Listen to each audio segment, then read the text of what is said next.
So I think that to be politically active in the 60s was inevitable for me. I came from two parents who'd been politically active all their lives, and I grew up thinking that's what you did.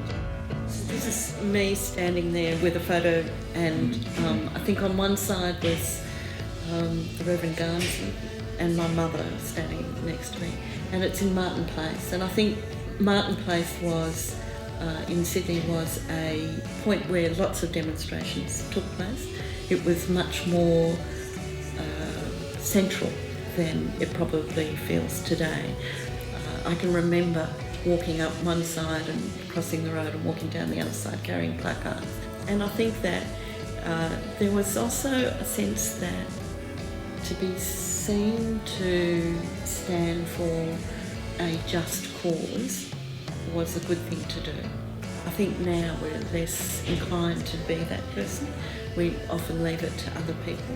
I think the 60s was a time when people were very willing to stand out and to say this is not okay.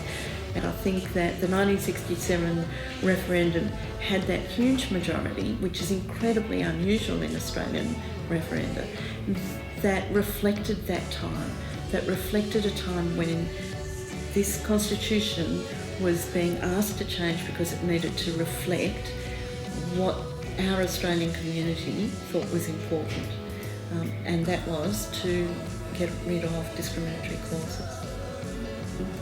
An understanding of how long a campaign needs to be and how grassroots and daily it needs to be comes when you think about my mother's work towards that 1967 referendum, and it went on for years and years before anybody had ever heard of the word referendum or had really in the general population thought about these things. And it was about raising awareness and taking the time to explain to people, why is this important?